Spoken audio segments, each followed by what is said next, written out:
Assalamualaikum warahmatullahi wabarakatuh. Shalom, Om Swastiastu, Namo Buddhaya, dan salam kebajikan. Selamat pagi semuanya. Yang terhormat Bapak Syukri Ghazali SMPD selaku dosen Bahasa Indonesia yang mengampu kami, dan teman-teman sekalian yang saya banggakan. Hari ini kami akan mempresentasikan mata kuliah Bahasa Indonesia yang berjudul Jenis-jenis Penulisan. Dengan saya Rehan Haikal Jagat, NIM 44251428. Saya Kesha Kinania Sulistyo dengan NIM 44250257. Dengan saya Arta Febri nomor Paung dengan NIM 44250629. Dan saya Zahra Fadila dengan NIM 44250796. Sebelum kita masuk ke pembahasan utama, alangkah terlebih dahulu saya menjelaskan penyebab kenapa kita harus membahas ini. Karena, satu, meningkatkan kemampuan komunikasi. Dua, membentuk pola pikir kritis dan logis. Tiga, membantu dalam dunia akademik dan pekerjaan. Empat, meningkatkan keterampilan menulis dan membaca. Dan kelima, berguna dalam kehidupan sehari-hari. Menulis identik dengan mengarang. Pada bukunya Vinoza yang berjudul Buku Komposisi Bahasa Indonesia yang diterbitkan tahun 2008 di halaman 228, mengarang adalah pekerjaan merangkai kata, kalimat, dan alinea untuk menjabarkan atau mengulas topik tertentu guna memperoleh hasil akhir berupa karangan. Selanjutnya kita masuk ke sifat-sifat mengarang ada 3. Yang pertama ilmiah, yang kedua semi-ilmiah, dan yang ketiga non-ilmiah.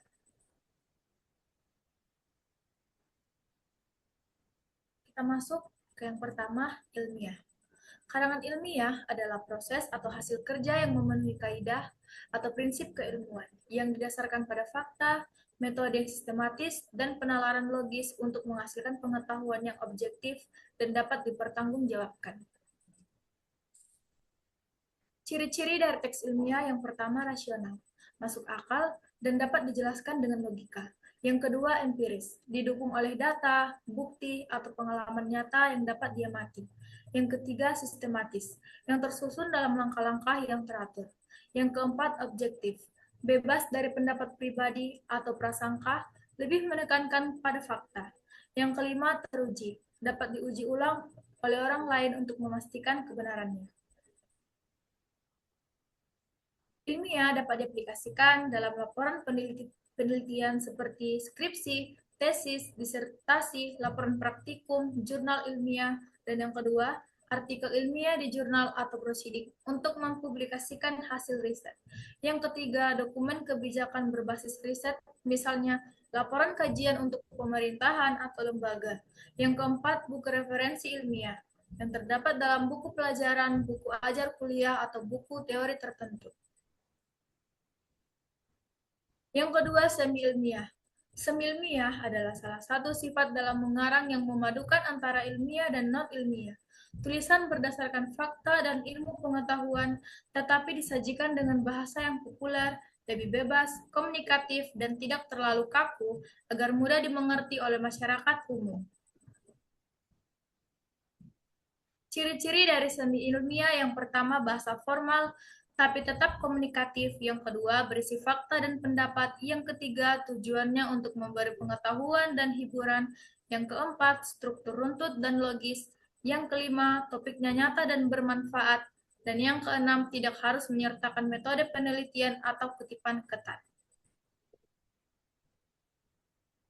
Semi-ilmiah dapat diaplikasikan dalam majalah populer, koran, atau blog. Yang kedua, opini atau kolom media. Yang ketiga, esai ringan yang membahas suatu masalah. Yang keempat, buku non-fiksi populer, misalnya dalam buku motivasi, kesehatan, atau sejarah, yang ditulis dengan gaya bercerita. Yang ketiga, ada non-ilmiah. Karangan non-ilmiah adalah tulisan yang tidak terkait pada aturan-aturan ilmiah yang ketat. Dengan kata lain, tulisan non-ilmiah tidak harus berdasarkan fakta atau data yang dapat dibuktikan.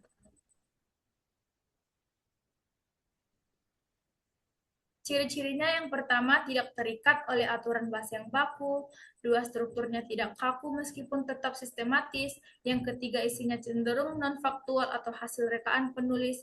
Yang keempat, bersifat subjektif karena dipengaruhi oleh perasaan atau sudut pandang pribadi. Dapat juga diaplikasikan dalam satu hiburan yang terdapat dalam cerpen, novel, puisi, komik, dan dongeng. Yang kedua, ekspresi diri yang terdapat dalam diari, esai pribadi, catatan harian, dan surat pribadi.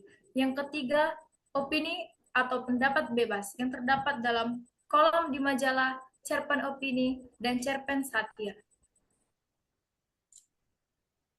Adapun jenis-jenis tulisan, yang pertama ada eksposisi, dua argumentasi, tiga persuasi, empat narasi, lima deskripsi. Masuk yang pertama yaitu eksposisi. Karangan eksposisi merupakan wacana yang bertujuan memberikan penjelasan, informasi, keterangan, dan pemahaman kepada pembaca atau pendengar tentang suatu hal. Tulisan jenis ini biasanya menguraikan sebuah proses atau suatu hal yang belum diketahui oleh pembaca atau proses kerja suatu benda. Dalam karangan Kraft tahun 1977, halaman 110. Termasuk ciri-cirinya yaitu satu, bersifat informatif, dua, bahasanya lugas dan jelas, tiga, menggunakan fakta, data, atau contoh nyata untuk mendukung penjelasan, empat, bersifat netral dan objektif, lima, struktur runtut dan logis, lima, biasanya menggunakan bahasa baku. Adapun pengaplikasiannya yang pertama yaitu menyampaikan pengetahuan atau informasi misalnya di buku pelajaran, artikel sains, atau berita. Dua, memberi penjelasan tentang pendapat atau gagasan seperti di opini, surat kabar, atau blog. Yang ketiga yaitu menjelaskan proses atau cara kerja sesuatu, contohnya di brosur kesehatan atau panduan. Yang kedua yaitu ada argumentasi. Argumentasi yaitu karangan argumentasi adalah tulisan yang berisi pendapat atau gagasan yang disertai alasan, bukti, dan data untuk menyampaikan pembaca agar setuju dengan pendapat penulis. Adapun ciri-cirinya yang pertama yaitu ada pernyataan pendapat atau tesis di awal, yang kedua disertai argumen yang logis dan fakta untuk memperkuat pendapat. Yang ketiga yaitu kadang diakhiri kesimpulan atau ajakan, dan yang terakhir tujuannya meyakinkan pembaca bukan sekedar memberi informasi. Adapun pengaplikasiannya yang pertama yaitu artikel opini di koran atau majalah, yang kedua teks pidato dan atau debat, yang ketiga yaitu esai atau tugas sekolah atau kampus seperti esai tentang dampak media sosial, yang keempat surat pembaca atau surat pembelaan untuk mengajukan protes atau mendukung sesuatu, dan yang terakhir ada blog atau media sosial saat seseorang menulis postingan berisi pendapat dan alasannya. Sekarang kita masuk ke pembahasan jenis penulisan persuasi. Karangan persuasi adalah tulisan yang bertujuan membujuk atau mempengaruhi pembaca agar mau mengikuti pendapat atau ajakan penulis. Artinya, penulis berusaha membuat pembaca yakin dan termotivasi untuk bertindak sesuai pesan yang disampaikan. Ciri-ciri dari karangan persuasi yaitu bersifat membujuk atau mengajak, menggunakan kata-kata ajakan seperti ayo, marilah, hendaklah, sebaiknya, harus, atau jangan. Biasanya juga disertai fakta dan data untuk memperkuat argumen, dan diakhiri dengan seruan atau himbauan yang tegas. Contoh penerapan karangan persuasi dapat kita temukan pada iklan atau poster, kampanye publik seperti ajakan menjaga lingkungan, serta tulisan motivasi yang mendorong pembaca agar lebih bersemangat belajar atau bekerja. Misalnya, kalimat ayo kurangi penggunaan plastik demi bumi yang lebih bersih, itu termasuk karangan persuasi, karena bersifat ajakan langsung kepada pembaca. Selanjutnya, saya akan membahas karangan narasi menurut Keraf dalam buku Eksposisi dan Narasi tahun 1997, halaman 109. Narasi adalah karangan yang menceritakan suatu peristiwa berdasarkan pengamatan atau pengalaman secara runtut. Tujuan dari karangan narasi adalah untuk mengisahkan suatu kejadian secara kronologis agar pembaca seolah-olah ikut mengalami peristiwa yang diceritakan.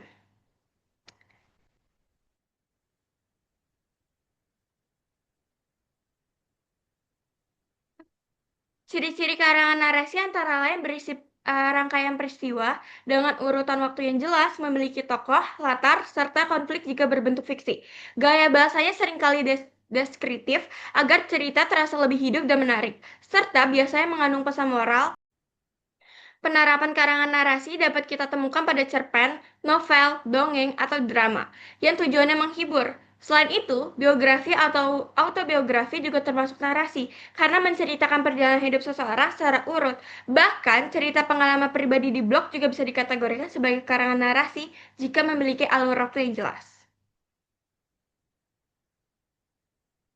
Selanjutnya ada tes deskripsi. Menurut Uto Rodewo, pada satu buku yang berjudul Sebuah Pengantar Penulisan Ilmiah yang diterbitkan pada tahun 2004, halaman 65, deskripsi merupakan jenis karangan yang menggambarkan bentuk objek pengamatan dari aspek rupa, sifat, rasa, atau corak sesuai dengan keadaan yang sebenarnya. Selain menggambarkan perasaan bahagia, takut, sepi, sedih, atau gembira, tujuan karangan ini adalah membantu pembaca membayangkan apa yang digambarkan tersebut.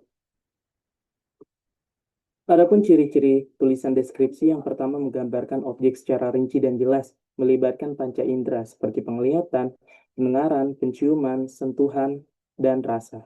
Bahasanya detail dan konkret, memunculkan imajinasi pembaca, bisa memuat kesan, sifat, atau suasana dari objek yang digambarkan, fokus pada satu objek tertentu agar tidak melebar ke topik lain. Tulisan deskripsi sering diaplikasikan untuk menggambarkan tempat, tokoh, atau benda dalam cerpen, novel, dan puisi. Menulis laporan atau catatan perjalanan, membuat brosur wisata atau katalog produk, menulis deskripsi seni, lukisan, atau suasana untuk karya sastra. Untuk membuat tulisan deskripsi ada dua pendekatan, yaitu realistik dan impresionalistik. Pendekatan realistik adalah penulis seolah bertindak sebagai tukang potret yang memotret sebuah objek melalui kameranya. Dengan kata lain, penulis harus bersifat objektif, tidak dibuat-buat atau apa adanya. Pendekatan impresionalistik, yaitu cara menggambarkan sesuatu berdasarkan kesan, perasaan, atau suasana yang ditangkap penulis atau pengamat, bukan menyalin persis dari kenyataannya. Yang terakhir, metode dalam penulisan yang kelompok kami bahas terdapat ada 3. Yang pertama ringkasan, yang kedua abstrak, yang ketiga sintesis. Ringkasan adalah penyajian kembali suatu teks atau karangan dengan cara memadatkan isinya, tetapi tetap mempertahankan pokok-pokok pentingnya. Yang kedua ada abstrak. Abstrak adalah uraian singkat yang memberikan gambar umum mengenai isi, tujuan, dan inti suatu karya tulis atau laporan secara padat dan jelas. Dan yang terakhir ada sintesis. Sintesis adalah proses penggabungan berbagai informasi, gagasan, atau data dari berbagai sumber untuk menghasilkan kesimpulan atau pemahaman yang baru. Dan untuk bagian terakhir ada kesimpulan. Jadi, kesimpulannya setiap jenis penulisan memiliki gaya dan tujuan yang berbeda. Ada yang fokus menyampaikan ilmu, ada yang pula menghibur, dan ada yang memadukan keduanya agar tetap informatif dan menarik. Sekian presentasi dari kelompok kami. Maaf bila ada kalimat yang tidak efektif, maaf bila ada kalimat yang kurang mudah untuk dipahami, dan maaf bila ada salah-salah kata. Sekian, wassalamualaikum warahmatullahi wabarakatuh.